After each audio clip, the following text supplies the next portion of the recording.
So to finish our whole class, we see these regions of these river valleys start to have people settle down, create these complex societies. From there, you see early empires and civilizations forming.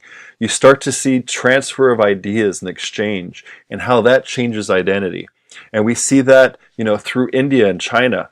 And then we finish here with Islam as an example of all these things coming together. And we see how through these empires and through the heirs of Rome, that there's this empire of the Byzantine Empire, the Persian Empire, that both on their own periphery of the Arabian Peninsula is able to create its own identity using ideas from all over, the interaction, being in the middle of the Silk Road, being interaction of Christianity and Zoroastrianism and Jews being in the middle of this interacting, and their own polytheistic religions giving rise to a new form of religion, a monotheistic religion of Islam, that's able to use its area and spread its influence and taking over this whole region here.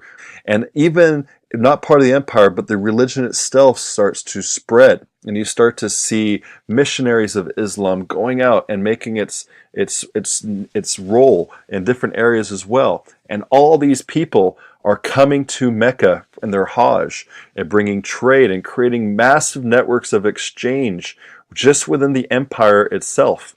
This is all a major part of world history, where exchange of good people's ideas, disease starts to interact and to change this whole world.